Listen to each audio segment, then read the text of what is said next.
We're streaming to Twitter, to Facebook, to YouTube, and to LinkedIn. All right, we're about to start the Gillmor gang. Everyone is present on this Saturday in the last day of July. Okay, who's got the Frank? I turned it off. It's gone, right? Okay, here we go. Mute is off.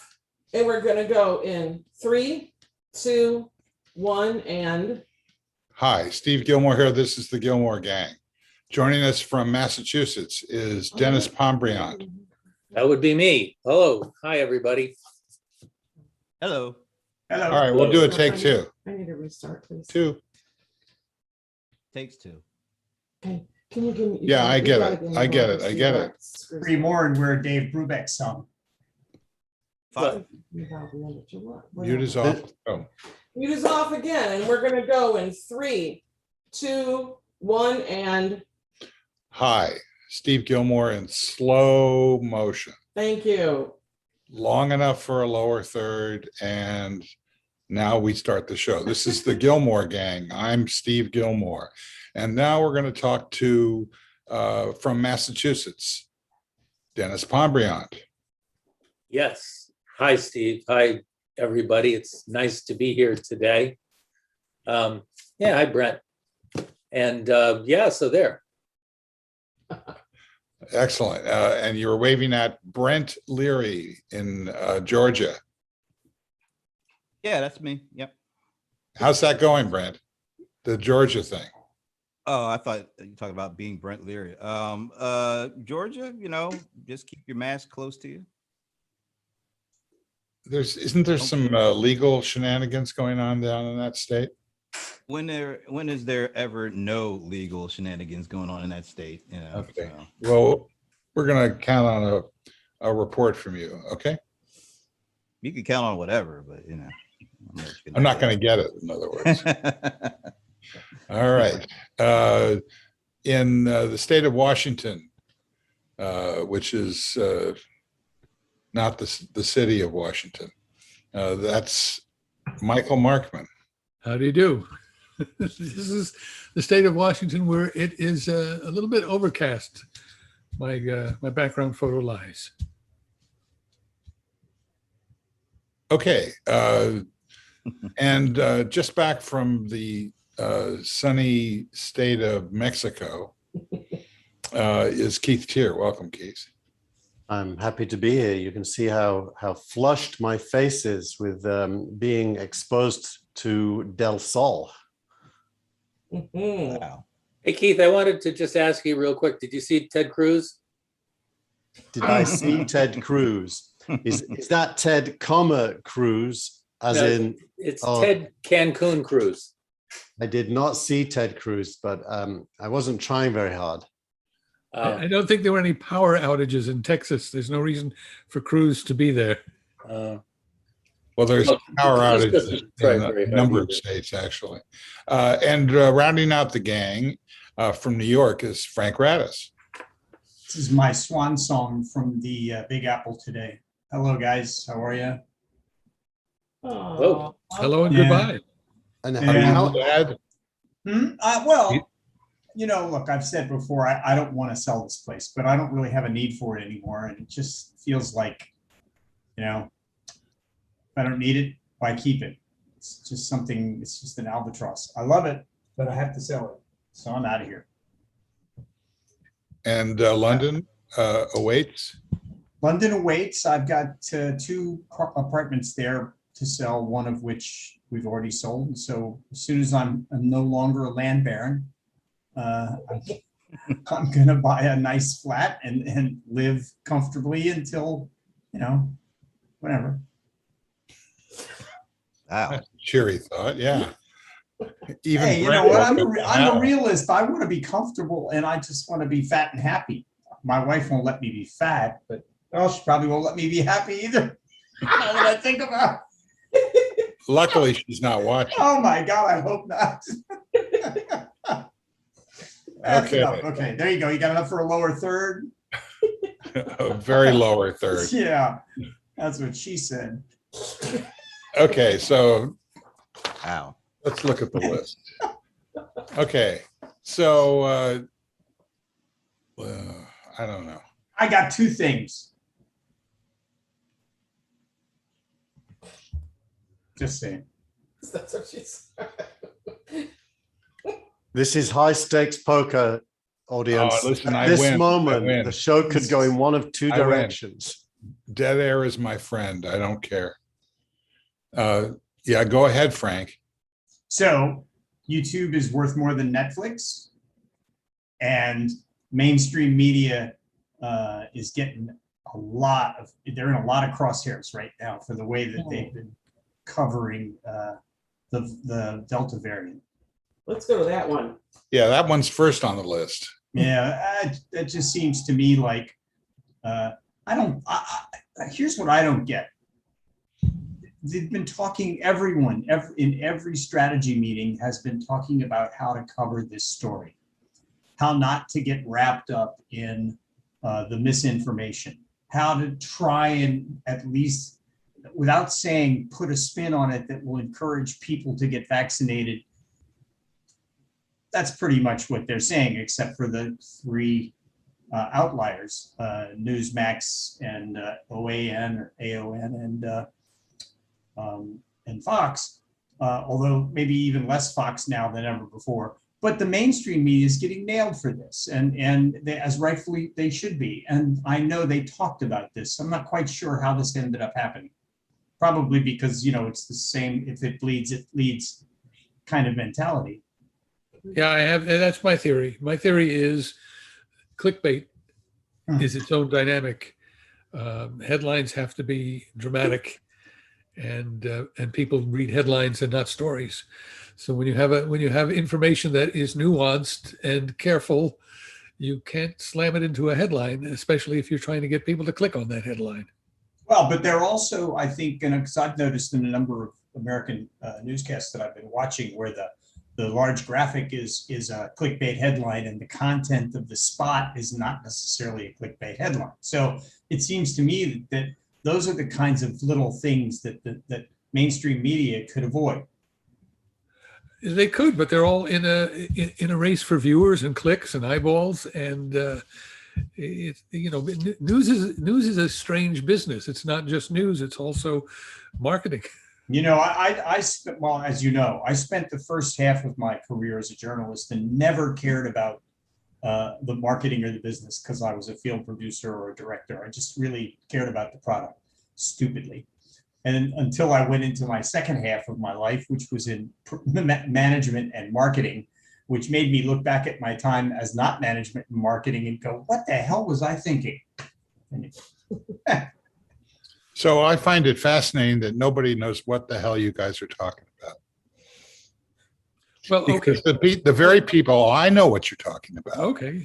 Okay, but everybody out there, they may not know. If they're watching this show, they know. The people who watch this show follow things carefully. No, because we've been, I complain about this generally. It's the Chuck Todd effect. In this case, Chuck Todd actually was one of the early mainstream media people to actually try and be careful about this story. You're right, Steve. He is. It's not the Chuck. It could be, but it isn't. This is the nightly newses and the MSNBCs and the okay. CNNs. So what is it, Frank? It is, instead of concentrating on the. I don't want to. This is going to sound weird. They are pitching stories to the public that are talking about the parts of the people who are vaccinated being carriers and contributors to this Delta variant more than they're talking about how the mainstream virus can be stopped by vaccinations. The point is that the content is directing itself in such a way that it's not misinformation, but it's certainly not helpful. Well, and I think right now that's bad. But I know what Michael you're saying is the right thing. I totally get it. I think the new information is that the Delta variant can be transmitted by people who are asymptomatic and who have very mild symptoms, may not even know that they are ill, at a much higher rate than the previous variants. And part of that is because it seems to land in the upper nasal passages and the upper parts of the airways. So even if you're protected, your lungs may be protected, but your nose isn't. So you've got, and that's what get tested. So you've got a high transmissibility, but very few people are infected with the Delta variant. It's 0.08 or something like that. That is the part that gets lost. So the part that gets the headline is that it is highly transmissible if you're vaccinated. What gets lost is you probably don't have it if you're vaccinated, or if you're living in an area where there's a high rate of vaccination. So there you go. That would be what I would consider to be a well thought out presentation of the facts. That could be easily understood. But that's not very new, actually. I mean, for months they've been saying the same thing, which is, guess what? Even if you get vaccinated, you still can transmit the virus. Well, I don't think that there's no new news. Oh, that's been said over. But no, that's not my point. But the point is that one of the things that needs to be done by everybody is to say the things that people need to hear over and over again, regardless of the fact that you, Steve Gillmor, have heard it 5 times. Yeah, I don't agree. I think that what I hear is absolutely most important, and everybody else, should be confused, because in fact they're being confused by a media who wants to scare you. Well, there you go. You just explained it. It's already scary enough. Well, there's another big story on top of that. There's another big story that I'm seeing a lot of, and that is people on their deathbed saying, "I wish I had the vaccine." Yeah. But that was going to be my point. I mean, insofar as I've noticed anything change, it's been previous vaccine resistors articulating their regret. Not just people who are on their deathbed, but more broadly than that, I think. And it feels as if it isn't surprising to me that if you're vaccinated, you can both catch and pass on, not just the Delta variant, but any virus, because a vaccine by its nature helps your body fight, but doesn't stop your body contracting in the first place. So your body is a receptacle for even mumps and measles, but if it was there, but it would kill it. And you could pass it on before it killed it. So basically, a vaccine isn't a shield. It's a body resistance network. Turn your level up, please, Keith. Is that better? Yes. Okay. Thank you. So that's isn't what's new. What is new is that there is a small trend towards getting vaccinated, and that will protect people who haven't been vaccinated from serious illness. That's fantastic news. And so for the most part, I'm feeling more upbeat this week than downbeat. Yeah, but that's not the fact is they're giving them $50 each too. 100. How did this get turned around from something that's really, really not good to something that there's a light at the end of the tunnel because there's a slight uptick by people who too late realized that they should have taken the vaccine? Well, just because what you hope is that is a flame to a fire, that basically the vaccination. Yeah, I don't think the data suggests strongly that hope is going to materialize. Well, we just don't know. It may be responsible for like 1% growth in the number of people who get vaccinated at this point. But how about the 98% who are terrorized by the TV networks into hardening their position and figuring that if they're on the side of denial, that this is just another example of misinformation from the left. What is this terrorizing by the TV networks? Is it Fox? I haven't seen it. It must. NBC reported this thing as NBC News, which is like a text service, has mischaracterized this data first and loudly for about a day and a half, followed by the New York Times and then the Washington Post. What What data have they is said, what Steve? data? I generally haven't seen it, so just Yeah, this is the report today by people. There's an excellent report in Brian Stelter, is that his name? Yeah, there's a newsletter. There's a great Mediaite story. And That's the- Reliable Sources, the newsletter, basically summarizes this completely. Yeah, and the headline is NBC News, New York Times, Washington Post roundly called out for horribly irresponsible framing of COVID cases in fully vaccinated people. Yeah, so that's the bad side of the news. The good side of the news is we have for a couple of days an increase in the uptake of people getting vaccinated. There's too little data to know if that's a trend or a blip, but it's certainly better than fewer people getting vaccinated. Well, that's the definition of news supposedly is it's new.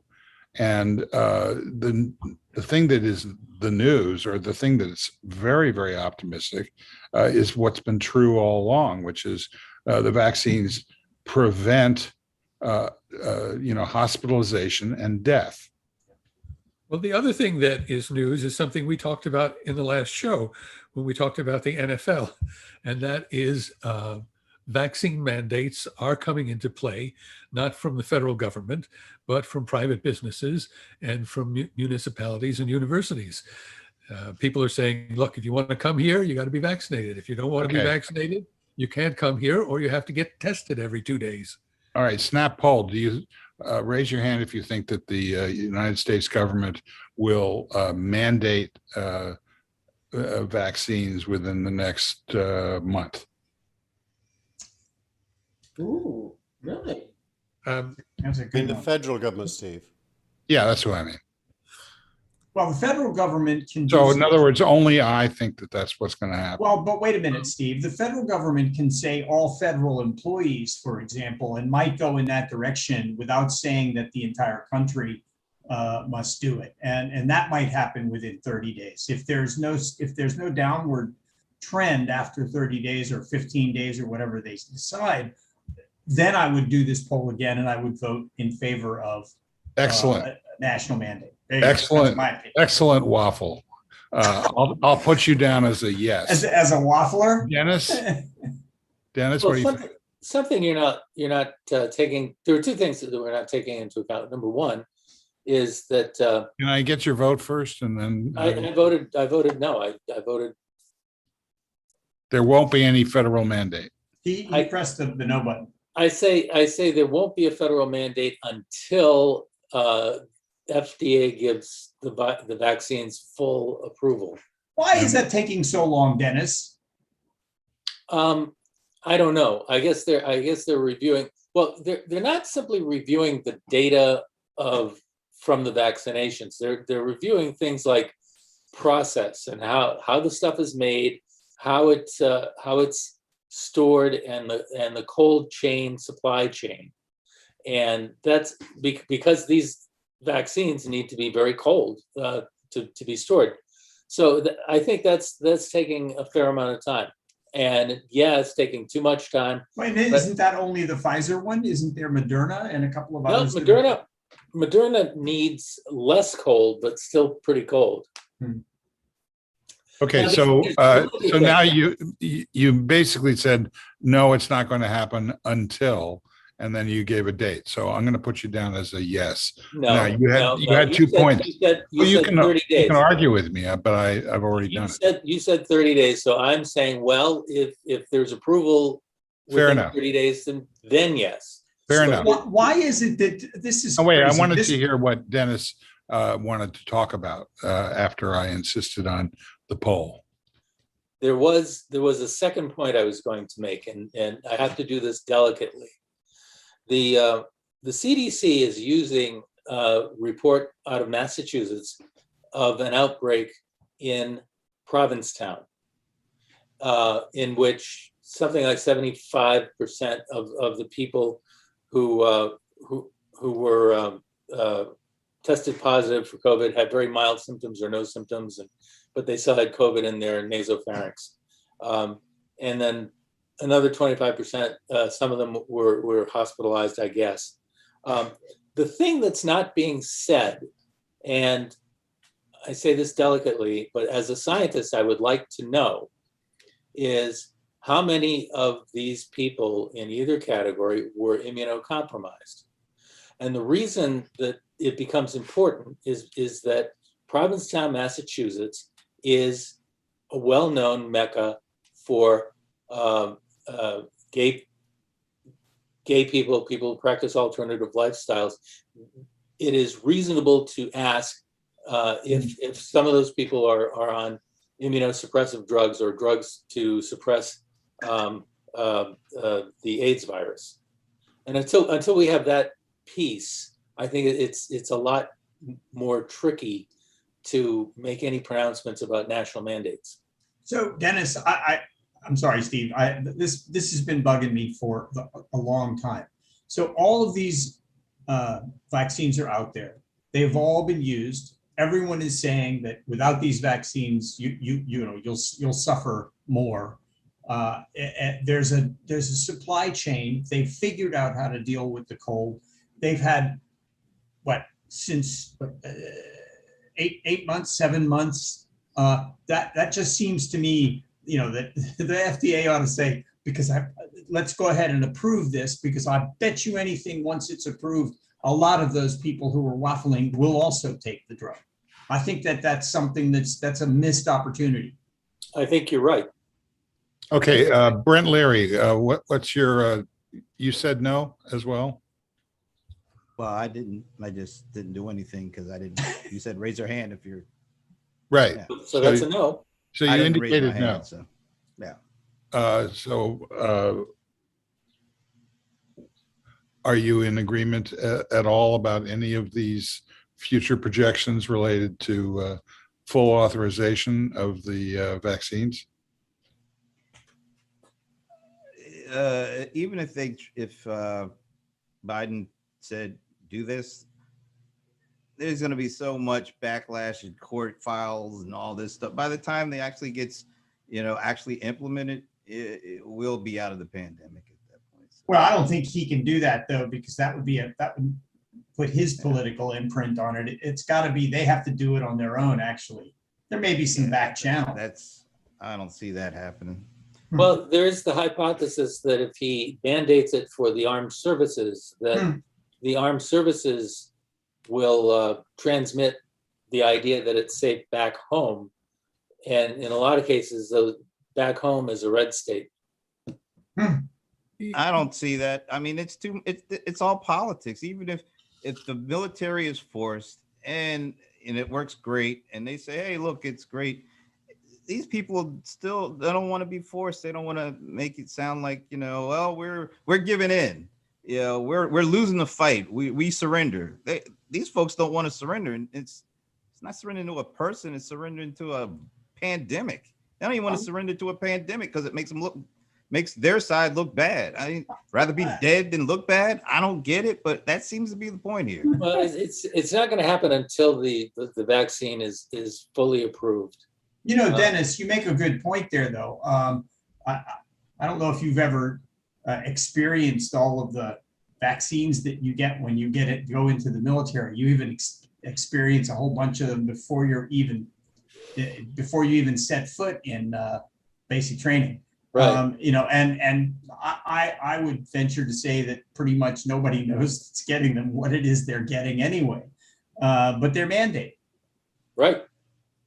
Right, they are mandated, and a fully approved vaccine can be mandated much easier than this provisionally approved one.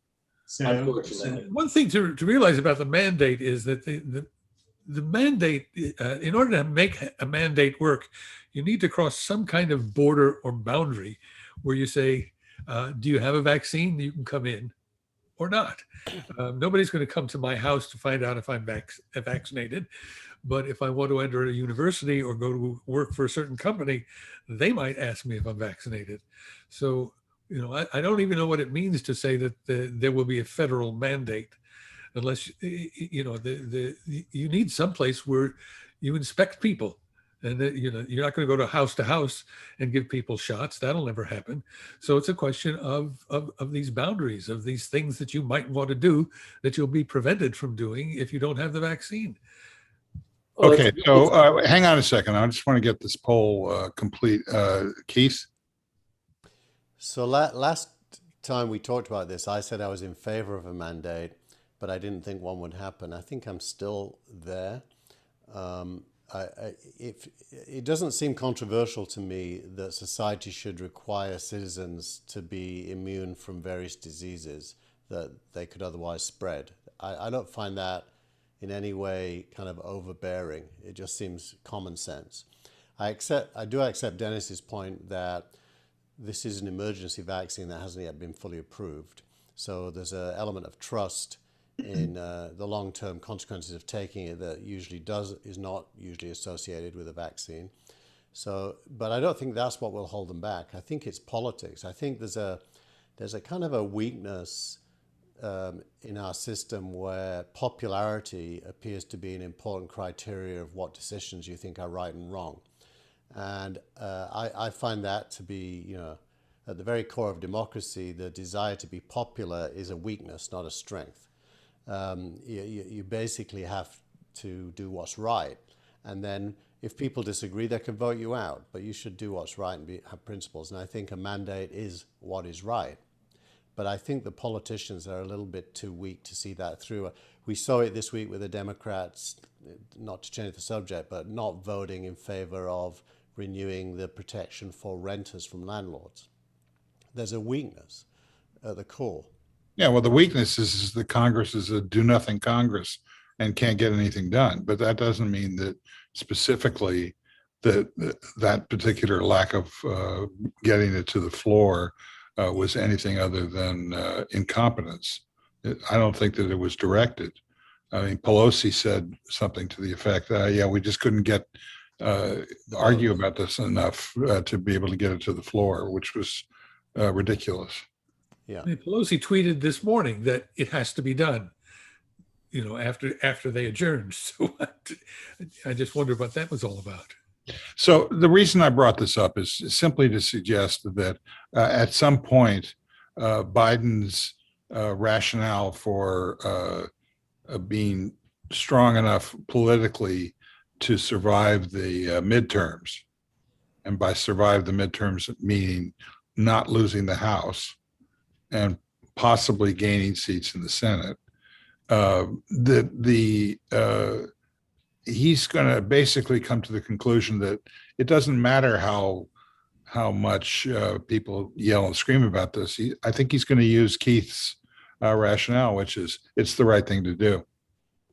People are dying. End of story. Buried in what you were just saying there, Steve, also, there's so many irons in the fire right now. Set that aside for a second and look at the position that the Democrats might be putting themselves in looking forward. There were two big losses for Trump this week. Five? I think there were five. But we're there. Oh, see, I focused on two of them. Boy, I'm telling you, there's something going on. There's something in the water. Well, there were two political losses. He lost a campaign. He endorsed someone for primary, and they lost. And he tried to stop the Republicans in the Senate from the procedural vote to go through on infrastructure, and he lost that. But legally, there were other losses. The taxes. There was Barrack being arraigned. Yeah. It was the release, the release of the notes of his call to the Justice Department. Right. It was the permission to release his taxes. I mean, it was a hell week for him. Yeah. From your lips to God's ears. And so who was it that was suggesting that they rebrand. I think it was Donnie Deutsch, rebrand the vaccine because he's The taken Trump so many vaccine. hits. Trump vaccine. Rebrand it and call it the Trump vaccine and see how many people take it. Well, if 1% additional took it, it would be worth bringing that up. Maybe. Yeah. This is just a game of numbers at this point. What do you think, Dennis? Do you think that what percentage of deniers would need to take the vaccine in order to make a difference right now? Honestly, I think potentially it's all of them. I think we're in a very different situation right now than say with polio or with mumps and measles. I think the go forward position, once we eradicate the virus, will be herd immunity around, maybe 75, 80%. But to get to that point, we're going to have to totally eradicate the virus. We can't get 100% compliance on the vaccine. We can't get 100% compliance on social distancing or on mask wearing. So this is going to be a really tough slug. If you ever followed eradication of things like polio, eradicating polio from the earth required at the end people traveling through the hills in Ethiopia and Somalia with donkeys and vaccines on their backs and going to remote villages and saying, here, drink this, in order to get total vaccination. And I don't see it, I see it being a little bit better here, but there is that quality of the situation. Yeah, and I think you raise another interesting point that even if we could raise the compliance in the United States, there's still the rest of the world. There, we are still looking at places where 2%, 5%, 10% of people have vaccines because there simply aren't enough vaccines in existence to inoculate everyone. So, Brent, I just have to say that I admire your new camera, and the one thing this show really needed was a good view of the back of your head.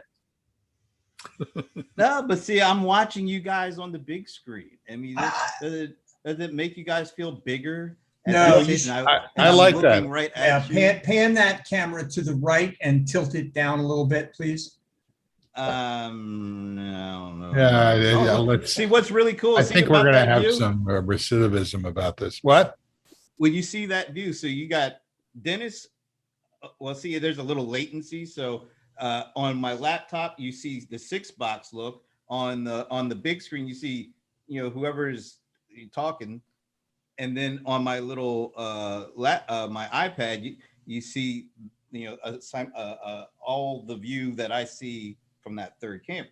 So I go to this guy, then you see me looking normal. But when I'm like really into what you guys are saying, I like to have the big screen on and me looking ponderously. Yeah, and since this is 98% of your look, that's great. I think it's an improvement. Yes. Well, but you know what? He does have the BBS now. It is the Brent Broadcasting System, and it's the BLT. It's the BLT. Yeah, I'm sorry. I'm sorry. The BLT. I'm hungry. The T is for theater, by the way. But what is this new gear you bought? You bought some new gear. What is that? Yeah. So I've got way too many wires in my little. At risk of interrupting this ATEM commercial. It's not even an ATEM commercial. This is not ATEM technology that this is a Mars 400. Well, I was at risk of trying to interrupt it, I guess. Go ahead, Brent. What are you trying to do? Ruin my sponsorship deal or something? I'm working on that. Man, no, I'm just maybe get a cut of it. Oh, well, we'll talk. Okay.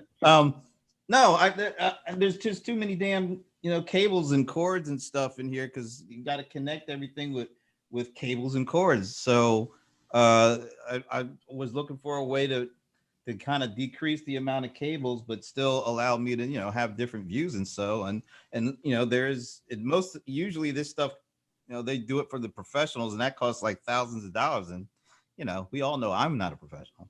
So I wanted to find something that if they made something that is in my budget that I could use, that I could start doing video streamed wirelessly, so I can cut back on some of these cables. And it's Hollyland, I think it's called the Hollyland Mars 400S Pro or something like that.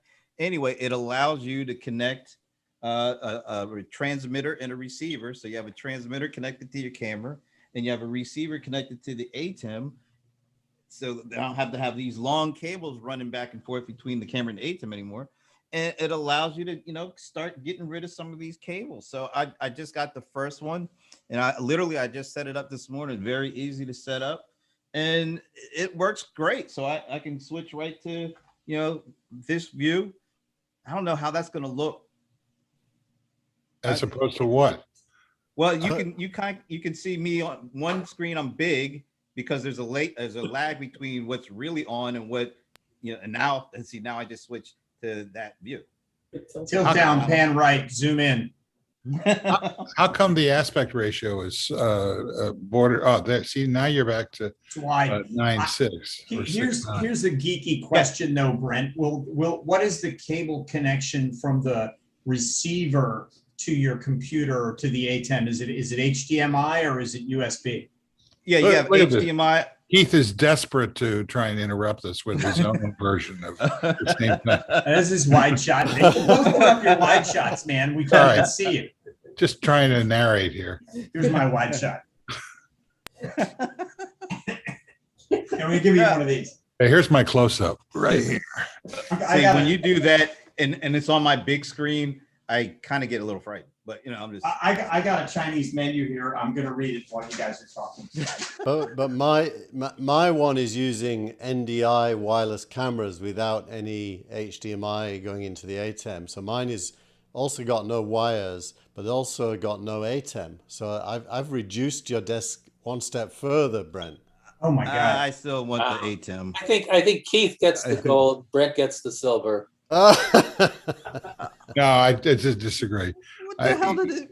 Keith's explanation is so complicated that he hasn't even started it yet. I'll just do look. From now on, I'm just going to go to a studio. Well, you can buy a studio once you've sold your property. Exactly. I'll just buy myself a studio. I'm gonna or your ATEM, collection. Yeah, I'm gonna outfit one of my rooms and hire a couple of guys come in. And all right. So Frank's got a hard stop looming here. So I just want to ask him the one. Where's my list? Thank you. Yeah, I got to do a. I'm getting strung out on this now. It's not my all right. travel. So what do you have to say about Scarlett Johansson's or Johansson or whatever her lawsuit against Disney? I think it's pretty amazing. So I think it's pretty amazing too. It's a huge story. It's going to create a lot of waves. It's going to make a lot of noise for both the actors and the streamers and the corporations and the unions. It's just going to make a lot of things happen. Right. Well, but quick summary.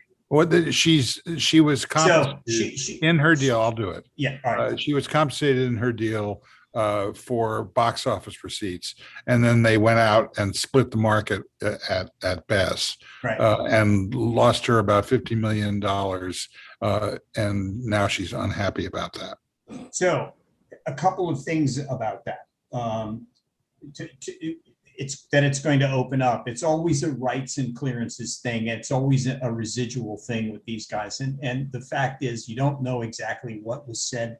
What are the words in her contract that makes the Disney people feel so confident that they can't lose this? I don't think they can win this. I think they will settle because, but I also think it's kind of interesting. I think Jason Momoa just had something come out that also came out on the stream, and he didn't make any effort to try and retrieve the streaming residuals rights and royalties and so he took it only in the box office. I think it was Jason Momoa. It's very interesting. A lot of people are holding their breath on this one. Let me ask this question, because I think it's a big story, but I think it's a temporary story, because at this point, contracts will be written differently. Yes. So it's all going to extinguish. I mean, the the Black Widow movie happened to happen at the boundary when the contract was written, expecting a theatrical exclusive release, and now we're in new territory. So it's all going to extinguish shortly as new contracts are written on new terms. This is the tip of the spear right now. That's just sort of the first thing that's happening. But exactly what you're saying, Michael, is where we're going to end up. This is just the first one. And it just happened that it was a perfect storm. So you had the movie being created, waiting to distribute and release, and COVID all happening at the same time, and the streaming boom happening at the same time. I still think that in the streaming world, there's an awful lot of angst. They're still trying to figure out who they are and what they are. As you notice, you never know what streaming numbers are. Most of these companies don't tell you. They don't say, well, this show did so great, that show did so great, give you the ratings like the TV networks do, for a whole bunch of reasons. Maybe you have some insight into this. Why didn't Disney do anything about renegotiating when they realized they were going to have a different release pattern? Yeah, they refused to talk to her, basically. Yeah, according to the lawsuit. I'm not sure any of this is actually true. If I actually thought before I even heard that it was literally, it was somebody in biz dev that made a mistake. I think that you're going to find out that this was something that happened at a much lower level that is being covered up as they go into this as they sort of pull back into a lawsuit situation. I really think that that's what went on. This was so instead of sending out Minnie to talk, they sent out Goofy to talk. I think so. Uh-huh. But the logic in my head is if Disney made this decision and it's impacting her earnings, it's probably also impacting their earnings. So the buried story here is, what drove Disney to have to make that decision, which would have impacted both itself and everyone else that was on contract. So she's not the only sufferer. Right? No, there's actually a couple of other suits that I don't know that they've been filed or not yet, but they've certainly been being talked about by other actors who have had their films released in this sort of bifurcated new 2021 post-pandemic method of put it out on the big screen, put it out in the stream at the same time. So now, this is also happening in sports. In European soccer, the stars, I don't know if you follow the Lionel Messi re-signing for Barcelona story, but basically they can't afford. How many of us have followed that? Sorry. they can't afford, basically they can't afford the wage bill because they're overpaying the creatives basically compared to the actual pie that's available. And the pie available has both shrunk, and the rules governing how much they can spend when the pie shrinks in soccer are regulated. Obviously in Hollywood, it's a pure capitalism, but it's the same problem, which is they're overpaying the creators for the real world earning capacity of the product. And therefore they're going to need to adjust. And I agree with Michael that was it Michael? Whoever said this is going to be a short-term thing because they're going to redo all the contracts. They're going to have to do that, which is what they're doing in soccer. They're redoing all the contracts. We're in the middle of a learning curve with the industry trying to figure out what to make of streaming, how to use it, how to almost everything about the world of streaming is still we're in the first inning of a 9-inning baseball game. I hate to use sports analogies, maybe the second inning. I just think that everyone's figuring it out, and because of it, all of it's going to change. What we know, I think, as entertainment, the way that we have gotten our entertainment, what we know of that today is not going to be what it's going to be in 5 years. It's going to be different. It's going to go through a lot of changes. I think that there's a business, for example, in streaming.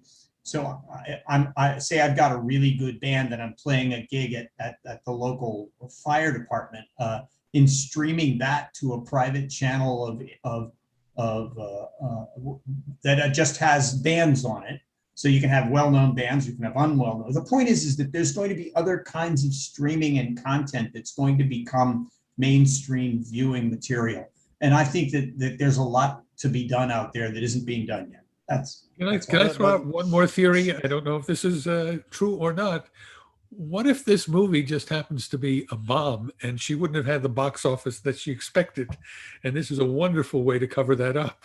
Well, it could be, because right after, I think, the second week, the numbers tanked in the major screen box office, but continued to go up in the $30 an opportunity, $30 at a time to watch the movie at home. But so look, if you've got 4 kids or 6 friends that come over and you've got a 60-inch television screen, you've actually just saved about a few $100s. So they lose that. That's No, I think that's the real hook for this argument or whatever it is. If somebody says, "Can I borrow some money?" and they say, "How much have you got in your wallet?" You don't want to tell them how much money you got in your wallet. So in this case, Disney does not want to have a discussion about renegotiation because they're making money on it. Yeah, but they're going to have to. But that's true. But what's going on here? It's a lot like the political situation.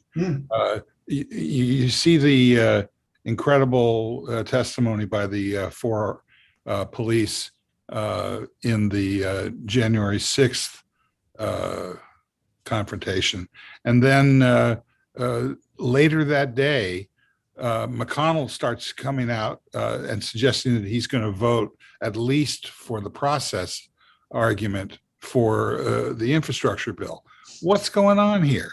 Why are Republicans suddenly starting to move in the direction of an accommodation that's inevitably going to improve Biden's chances of holding on to the House in the midterms? I can tell you. History? I mean, supposing you have a situation where something that is hugely popular in the country goes through with only Democratic votes, and the campaign in 2022 is Democrats can do this, Republicans opposed it. Yeah, no, I agree. There are all sorts of reasons. But Dennis, were you going to answer that question? I was, but I think Michael is on the same track. I mean, basically, I think the Republicans are trying to have it both ways. I think they're going to try to say there's good infrastructure and there's bad infrastructure. We voted for the good infrastructure. The bigger bill that's going to pass by reconciliation really is going to pass. And to the extent possible, the Republicans, hi Frank, the Republicans are going to elide the issue and try to capitalize on it in the 22 elections. But as Frank said before, capitalize on it by crying socialism. But as Frank pointed out before, this is a negotiation. We got the roads and the bridges, and we tried to stop the other socialist stuff. Yeah. So this is a negotiation, and the Democrats are winning on this for reasons that don't appear to be logical, but in fact are. You know, you can say that, oh well, this is the destruction of the of democracy. But does that really get Republicans over to vote in your favor? I don't think so. What does seem to be working is this kind of operate by basically beating up on the other guy to the point where they try and change the subject. And I think that's what Disney is doing with this negotiation with Scarlett Johansson. Is they're trying to change the subject because she's got them. Yeah, but they're making money on both sides of this coin. And it's interesting though, Steve, when you say she's got them, which is if you examine your own heart and where your empathy lies. I felt the same with the Olympic thing, with the gymnast pulling out, asking there's this big debate: was she right to pull out? And most people say yes, and mental health is a really important issue. But there's a whole bunch of other people who say you know, you got to take one for the team, and you've got to see it through because that's your commitment to your sport. Yeah, I didn't hear anybody say that. Oh, tons of people Well, said that. it's because you're fortunate enough to filter them out, but they're there. They're there. I'm sure they're And- there, but I don't think being fortunate enough to filter, you know, the right out it's not an accident. It takes a lot of hard work, and then you got to filter the media out that wants to make this into some sort of a fair and balanced joke. But back to the Scarlett Johansson. I mean, her earnings so far from the movie are about $30 million. It was 20 million a week ago.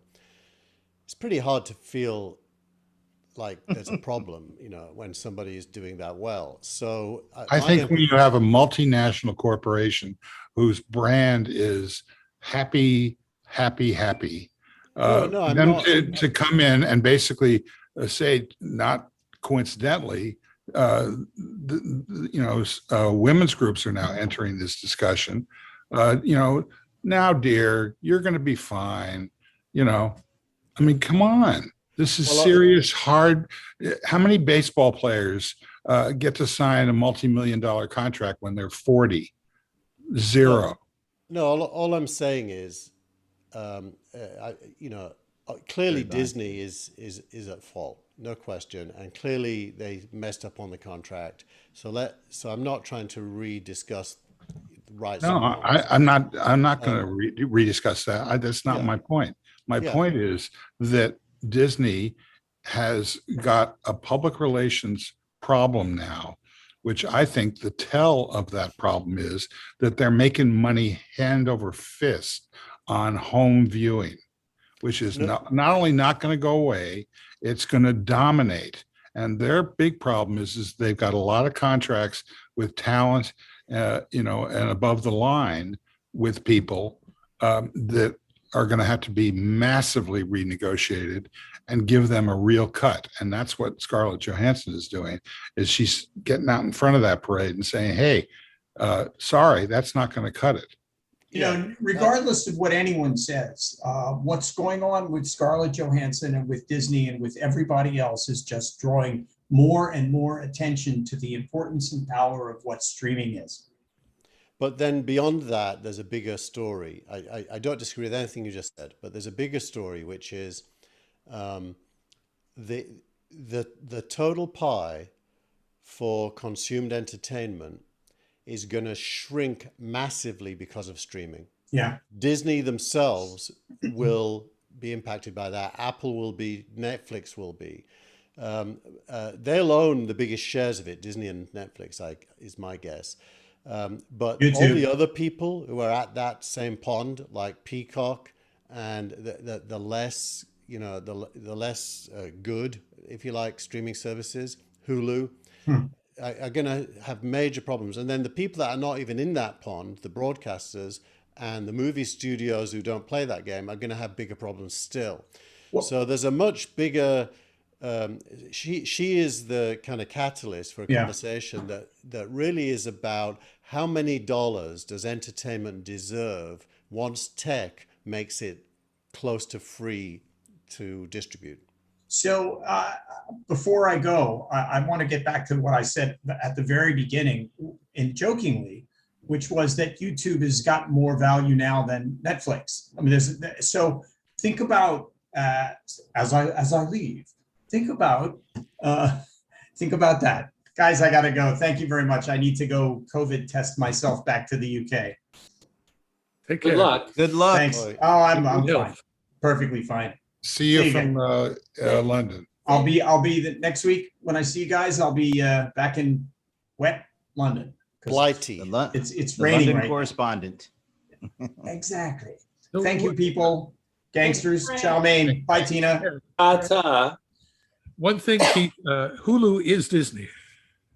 That's I true. know. Yeah. That's right. Yeah. Yeah, but what a mess. I buy the Disney bundle with Hulu, ESPN, and Disney Plus. I can't go. Me too. And there's a fairly big reorg needed in that space. And Disney is not all good. It's good. There are good bits to it, but it's still messed up. It is in Europe. Interestingly, they're doing it all under the Disney brand. They don't have a separate Hulu brand. So that's something we may be seeing in this country eventually as well. ESPN is probably the most undervalued of the three because I think live sports, streamed live sports is coming real fast now, and everyone's going to play there, including Amazon. I guess Apple end up playing there. I think everyone starts playing live sports, and the bidding for the live streams to the leagues is going to go through the roof. Look at what's happening. I'll inject a little sports in here. Probably, I don't know if you guys are into the big sports, but maybe one of the biggest news stories of the week is how Texas and Oklahoma left the Southwestern Conference to go to the Southeast Conference to create an even bigger super conference. And part of that, I think, is because of just what Keith just said. I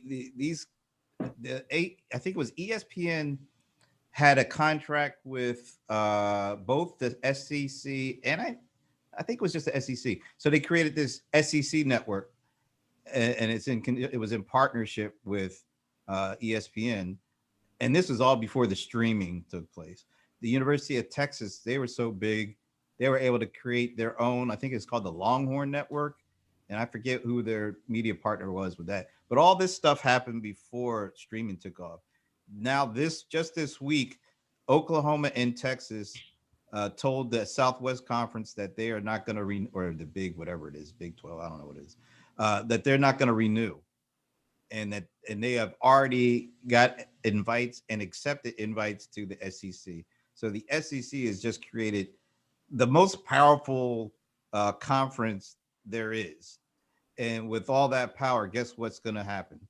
Television contracts and streaming contracts are going to be redone and renewed.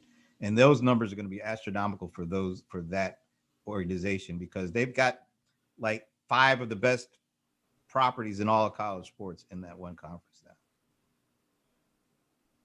Brent, I'm trying to count. I don't know if I see 5 of you or 6 of you on my screen right now. Makes it easy for Tina, however, and she can be on one shot and not have to do any editing. Yeah, see, I was trying that out. That's exactly what I did not expect to happen, but look cool. I like that I can change what Brent is watching on his big screen. What's weird is seeing myself talk on the big screen in the back of my head talk while I listen intently. That's kind of weird. Okay, so I'll go back to this. No, Brent, I want to stay with you. Thank you. Okay. What's this multiverse thing all about, and who cares? You got to ask your boy Zuck about that, man. I mean, it's like, I don't know. Here's the thing. I was just looking at their earnings report for the last quarter. Facebook, second quarter, 29 billion in revenue, just a little over 10 billion in profits. And that's not even the most interesting part of this story.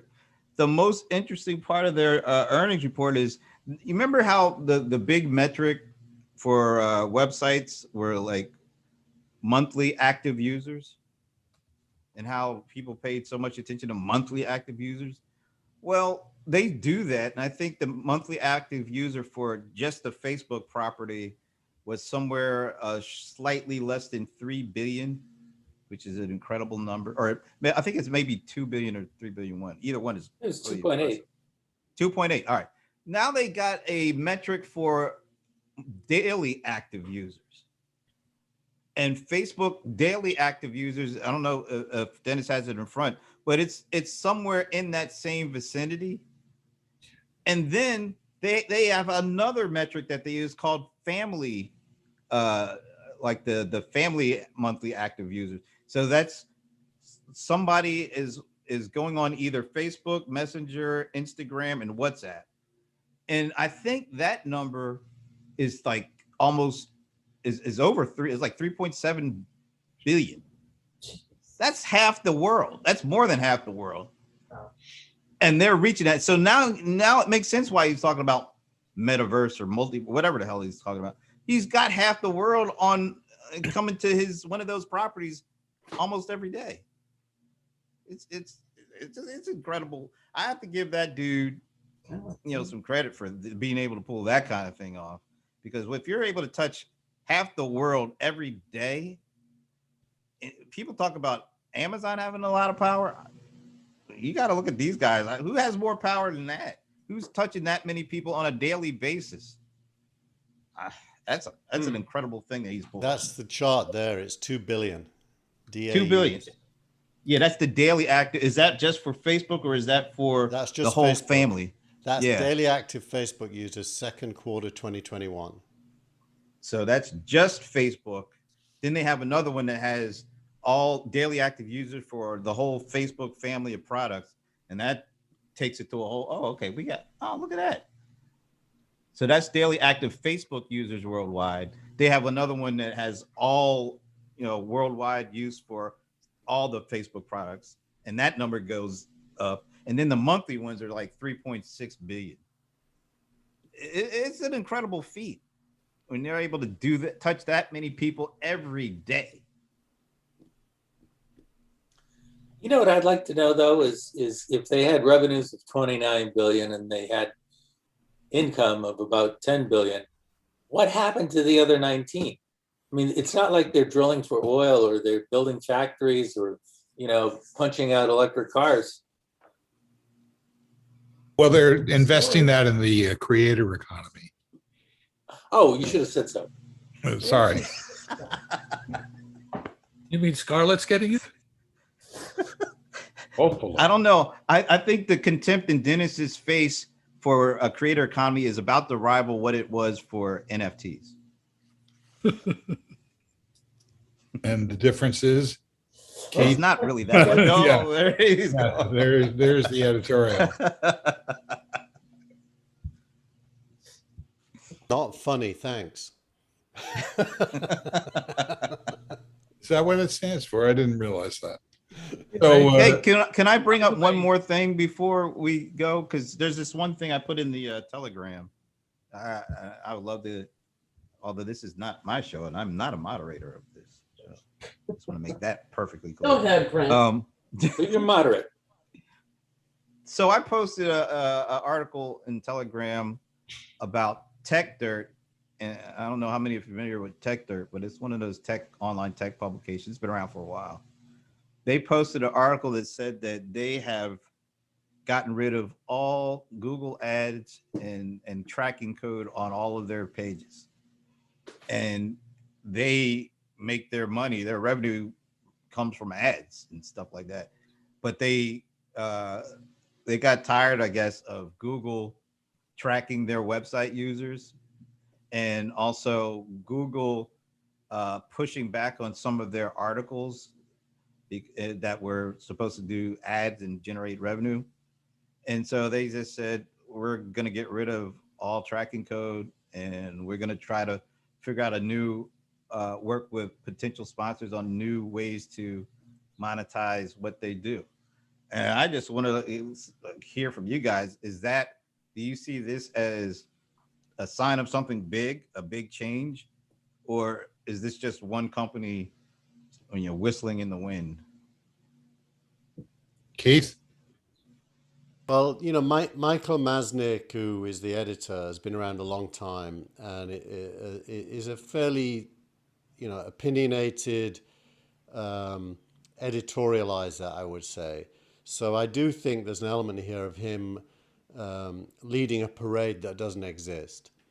I do think there is a parade, but it's different to this. The parade is more what Apple is doing to Google and what Google is having to do to itself in response, where the pool of tracking data it relies on is being reduced down to usage of its own sites. And everyone's kind of collaborating in a way to enforce that and not adopt Google's alternative plan where they can have data beyond their own sites. So I think what Mike is doing is kind of in line with the trends, but I don't know anyone else who has already jumped the gun, if you like, and got rid of their previous revenue stream. and you know, is seeking an alternate revenue stream. It'd be interesting to see what he does. I remember the early days of TechCrunch. We relied on sponsorships, and at a certain point, sponsorships don't scale. You need to get page view based, click based, or one of those two or both. If you've got the traffic, if you haven't got the traffic, then sponsorships are great. So it's a toss up whether TechDirt is in the we don't have the traffic camp, or we do have the traffic and we're looking for an alternate page based or click based way to monetize it. Well, in the article that Brent posted, Masnick seems to be talking about alternate forms of revenue, such as tips and Subscriptions, maybe. and subscriptions. Yeah, Yeah. you know, at least it doesn't seem that that is in Google's interest to promote that transition. I mean, how does Google, who is massively in advertising, how do they make money? Oh, if that code is stripped off of these pages, I don't think. No, they I'm can not make talking money. about the code. I'm talking about the larger question of, I mean, we kind of alluded to it a little bit earlier about this idea of why are the major social networks investing so much in the creator economy? Yeah, I think in a way, TechDirt, if you read the last paragraph of that piece, it talks about how TechDirt is one of the few independent publications still around. You know, TechCrunch got sold, Business Insider got sold, you know, Vox is owned by a big brand, and so on and so forth. And then there's kind of a begging letter that says, in order for us to stick around, we need the community to support us. So it ends up being kind of Patreon-ish in that you're asking your readers to support you directly as opposed to indirectly by you putting ads up. I think that's a really hard path to go down. I mean, Yeah, I agree with you. I'm just what I'm asking is that at the level of the large FANG-like networks and their business model, which is trending more and more toward advertising rather than toward subscription and tipping. You know, what's going on here? Why is Spotify spending so much time on unifying their social audio and newsletter and ... Why are they doing this? Is there really an economic end game here that makes any sense? I don't think they know what it is, but I think the answer has to be yes. If you've got billions of people, which you do, consuming content from, let's say, hundreds of thousands of creators, if not millions, the value measured in terms of attention being garnered across that entire ecosystem of micro communities and beyond is huge. What they haven't really figured out is the mechanisms to monetize the attention other than ads. There are paywalls, you know, subscriptions and so on, but they're all small compared to ads right now. It feels to me the answer ultimately is going to be in measurement and cryptocurrency. I think that's where it ends up, but it might take a decade to get there because we're so early in figuring it out, and the leap in the imagination you have to, you know, get paid in New York Times tokens every time you share one of their stories it's a big leap that doesn't make sense to most people yet, but I think eventually it goes there. Dennis, does that any of that make sense to you? No, I That's don't. my point. Yeah, I think that's right. when it makes sense to me, it'll be mainstream. So why are they investing all this money now? Because they can. They don't have a better place to put it. They can experiment on all sorts of stuff. Look at all this money they have. I mean, Google made, if I'm not mistaken, 60 billion in quarterly revenue, and I think their net profit for the quarter was 16 something. That's big numbers. And so they're I mean, we're talking about every quarter they're making. Apple, they did 21 billion in profit. So if every quarter you're pulling in 7 billion, 10 billion, 20 billion dollars in pure profit, you can try all sorts of crazy stuff and see what sticks. Not only can you, but you have to. Yeah, you have to. Yeah, right. You have a machine. You have a machine that won't run forever, and you have to have a way to replace that revenue stream. It's like, why do oil companies look for oil? Because they have to, because their inventories are constantly declining. And Apple and Google are in the perfect position to try to put their stamp on privacy, how privacy is going to be worked, because they've got the most to get from it, and they don't have to, and they have the most to lose from it if they don't have a say in how it works.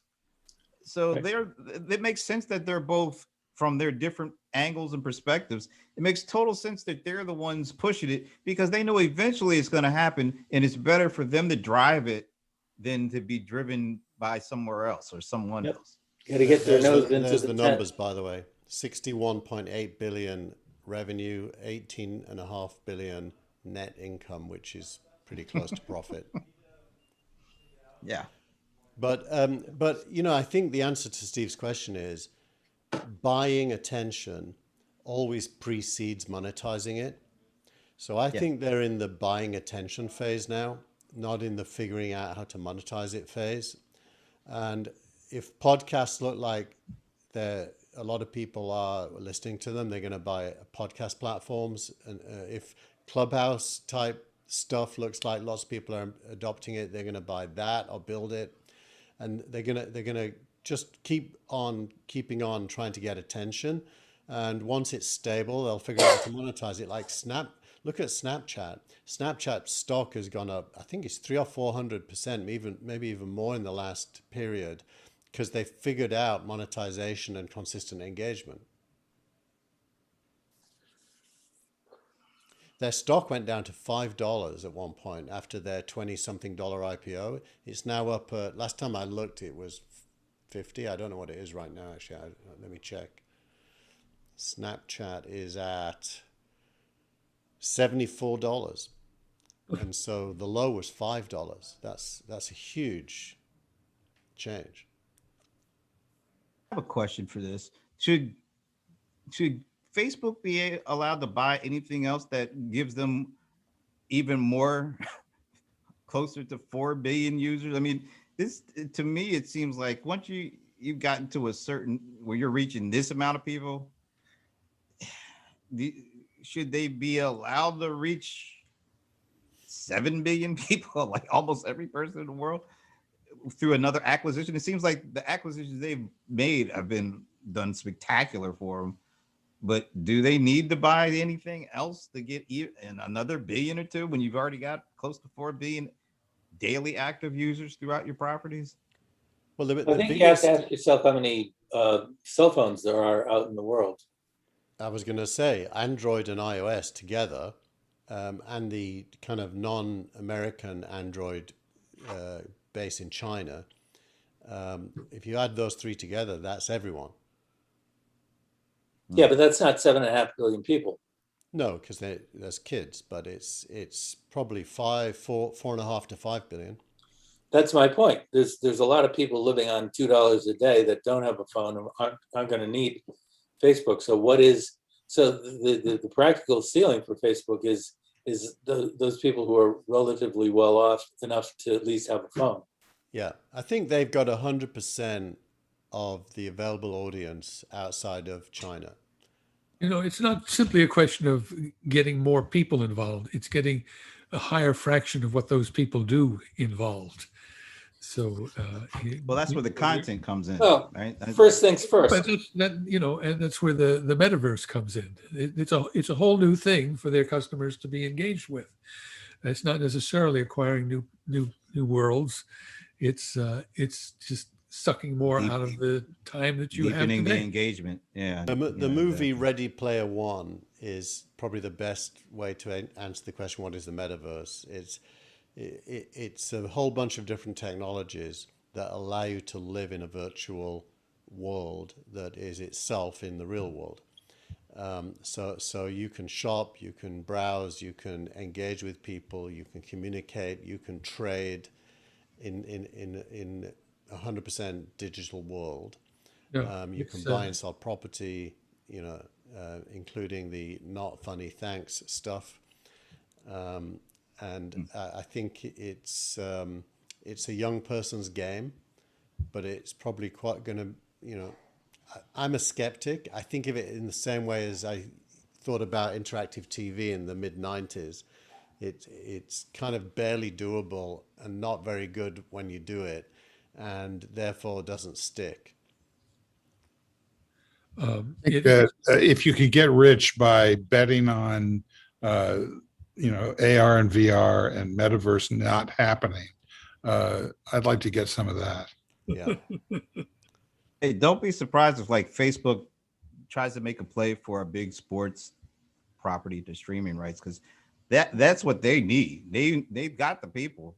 That's the Now they one need place the more- the metaverse can work. If you could Yeah. log on to the stadium of your home team and effectively have a seat and a view of the game that's as close to being in the stadium as is possible to conjure up, lots of people would do it.